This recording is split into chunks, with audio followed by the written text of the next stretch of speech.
right, I saw tons of videos from women hating on these passport bros, right? Like kind of just like bashing them, calling them losers. You know what I'm saying? Like, yo, you guys are worthless, like, like They're good riddance that preying you're on going away, right? women. They're But to me it's like, all yeah. right, if you didn't want these guys to begin with, right, and they're going overseas, they're pretty much, escaping here, right? Like they're not even a threat to you. Like, why are women like getting upset from dudes that they didn't want anyway? Why he gotta go all the way over there? Because he went around the corner and that did not work.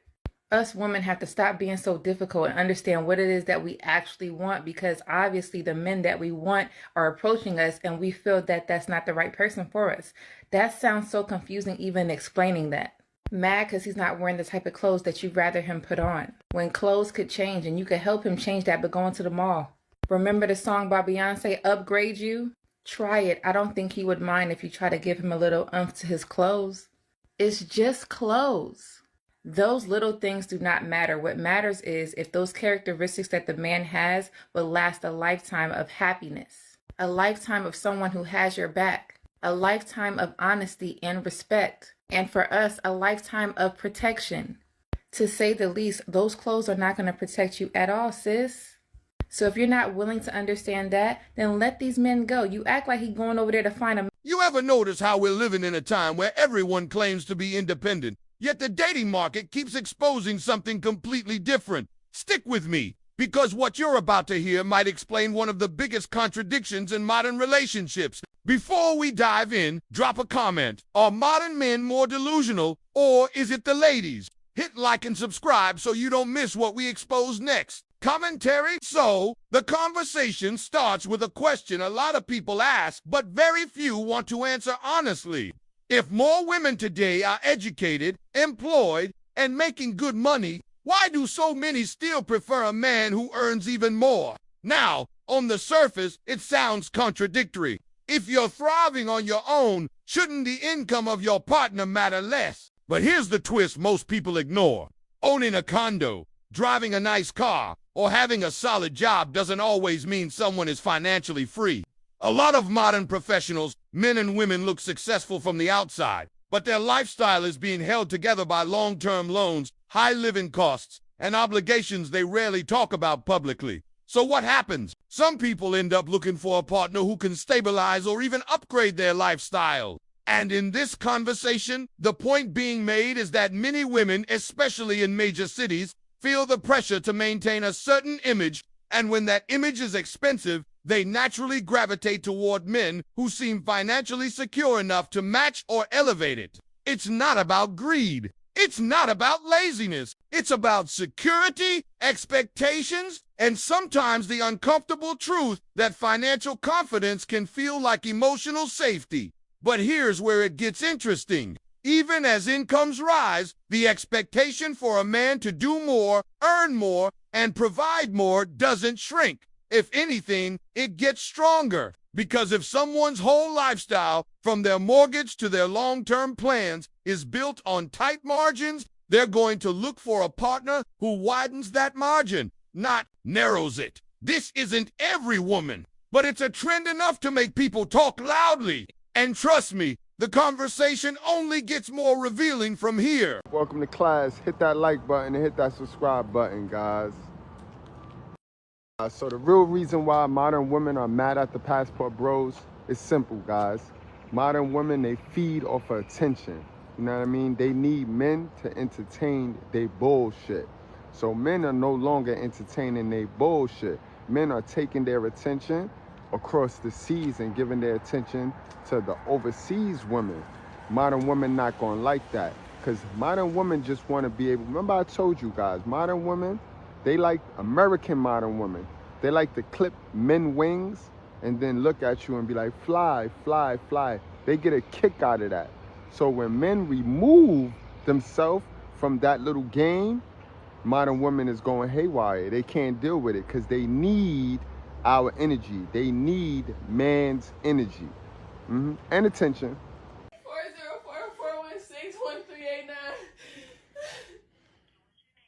Brianna Hampton. She just pepper sprayed me. She just pepper sprayed me for no reason in my house. I can't keep following me. No, I ain't following you You got a nowhere. gun. No, I don't have a gun. You really doing this lying stuff again? I'm recording everything. Please hurry. Yeah, please hurry, because she's crazy. You know what nobody wants to talk about? The way the dating landscape has quietly shifted under everyone's feet. For years, a certain group of men, the ones who were never considered options, were still part of the background noise. They were the steady stream of attention, compliments, and validation that kept a lot of people feeling wanted, admired, and in control of their dating value. They weren't being chosen, but their attention still mattered. But now, that entire safety net has disappeared. Those same men finally realized that waiting for a chance that would never come was draining, discouraging, and honestly unfair to themselves. So they started doing something everyone said they never would. They walked away, not in anger, not in revenge, just clarity. They went where they felt respected, where conversation wasn't a chore, where being a normal, decent guy was enough. And the reaction to that, oh, it's loud, really loud. Because here's the uncomfortable part. When that pool of backup attention dries up, it forces people to confront the reality of who they're actually choosing. And if someone keeps going after the same high demand, unavailable, emotionally distant type over and over again, they eventually end up on social media saying they can't find a good man, without acknowledging that they consistently overlooked the ones who were good to them all along. It's not about blame. It's not about bitterness. It's about how modern dating has become a cycle of chasing the same profiles, the same aesthetics, the same lifestyles, while the people who genuinely tried to connect finally tapped out and found peace elsewhere. And now, for the first time, the absence of that attention is being felt. Yeah, Ashley. ¿Cómo?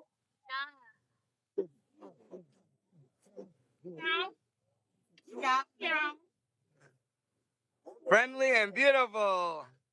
One of the biggest shifts in dating today is something people keep pretending not to see. A growing number of men are simply exhausted, not angry, not bitter, just worn out from trying to meet expectations that feel less like preferences and more like a checklist for a luxury lifestyle.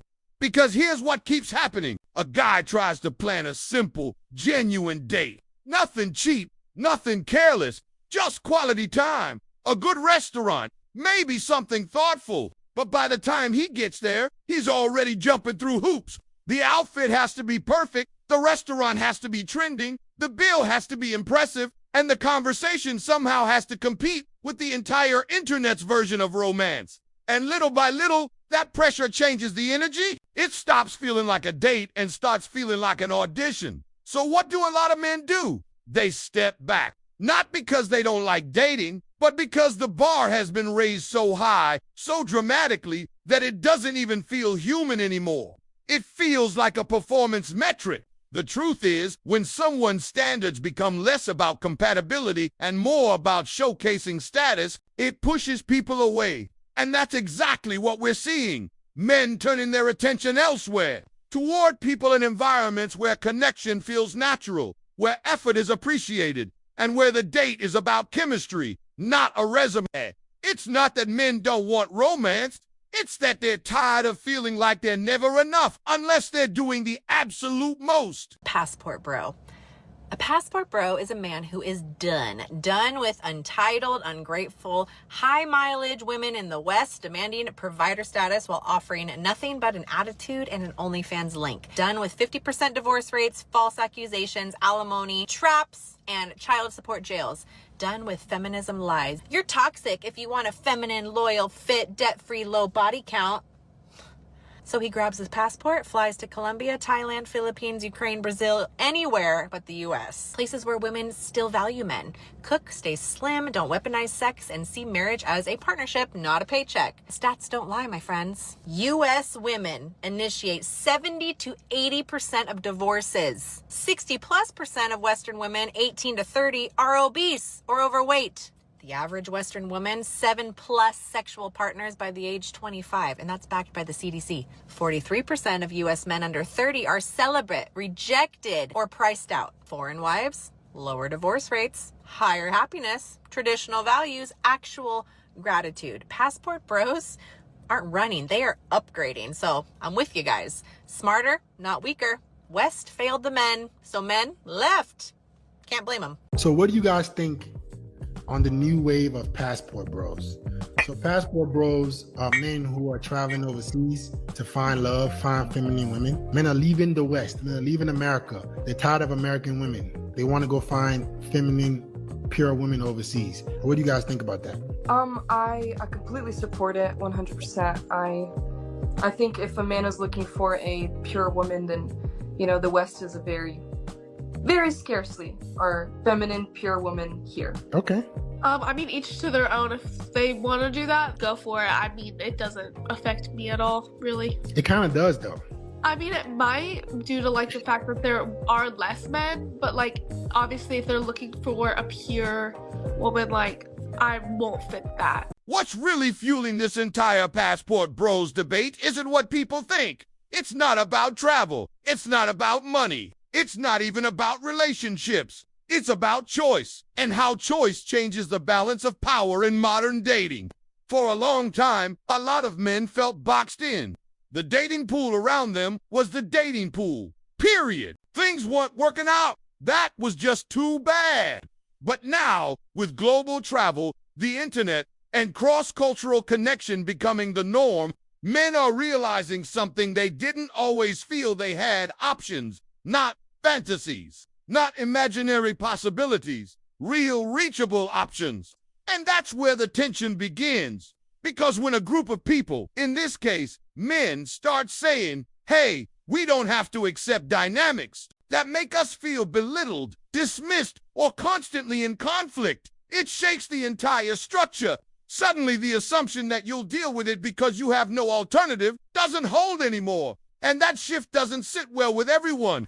But here's where the conversation gets even more complicated. When critics of passport bros immediately label women in other countries as naive, desperate, or manipulated, they're doing the exact thing they claim to hate: stereotyping.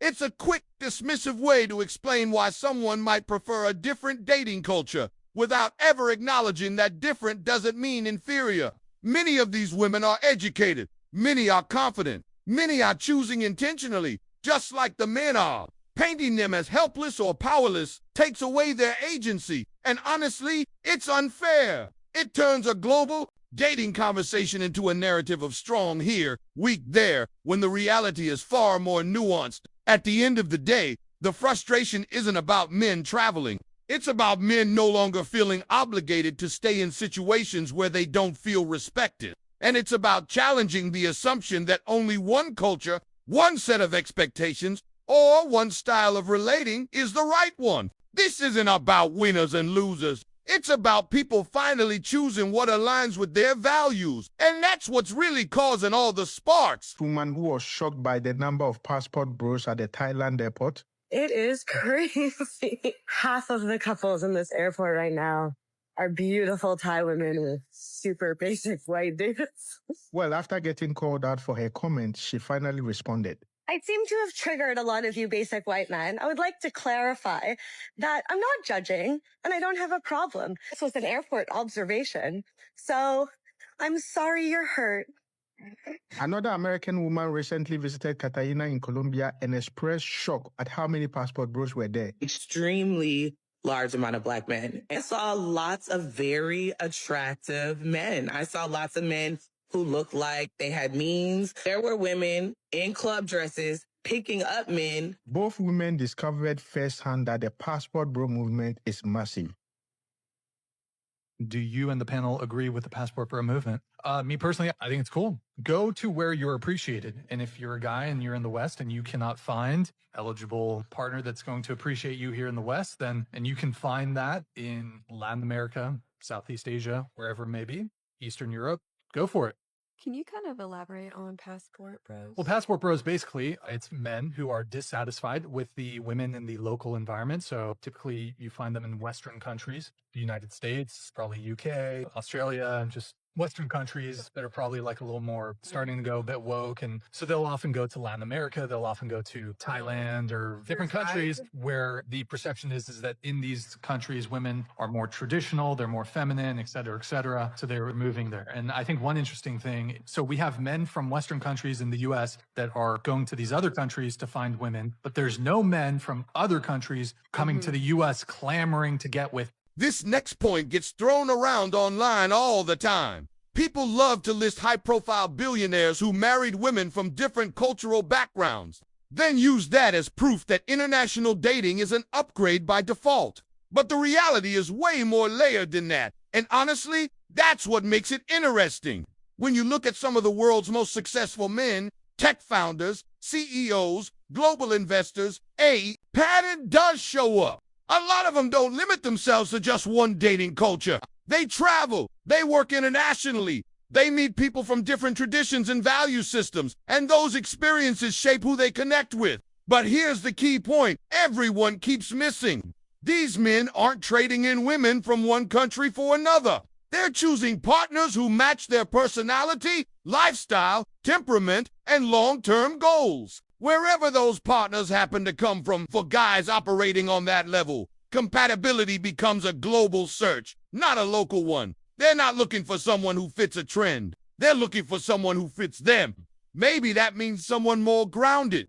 Maybe someone with a different cultural approach to family. Maybe someone who values privacy, loyalty, or shared ambition. So when people online say wealthy men upgraded, what they're really pointing to is this. Successful men tend to choose relationships that support their peace, their purpose, and their long-term stability. And sometimes that connection just happens to be with someone from another part of the world. The takeaway isn't that one country creates better partners. The real lesson is that when men stop dating based on pressure or proximity, their choices start looking very different. And that's what sparks the conversation. When you say that you're a passport bro, I'm just keeping it real. When you say that, you are publicly admitting that you don't have the personality, social skills, or the confidence to get a lady in your country. A few moments later.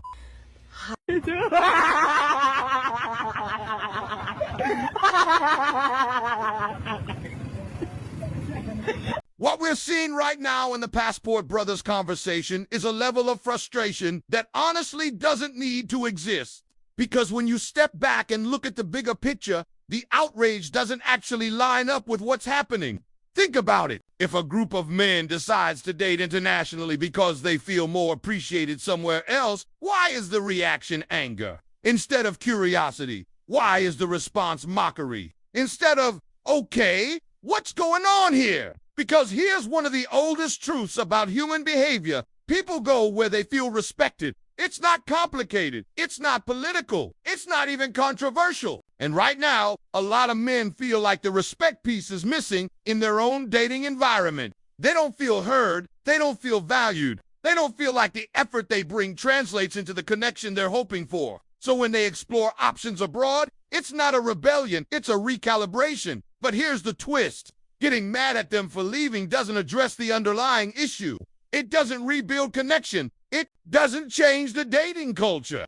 If anything, the anger pushes them even further away and reinforces the very thing they were frustrated with in the first place. The real solution, and this applies to everyone, not just one gender, is introspection. Looking at the attitudes we bring to relationships, asking whether we're showing appreciation or just assuming it'll be given automatically, checking if we're approaching dating as a partnership or a competition. Because at the end of the day, this isn't about men abandoning one group for another. It's about men choosing environments where they feel balanced, respected, and understood. And the sooner people stop focusing on the bros and start focusing on the culture that created them, the conversation will shift from defensiveness to actual growth.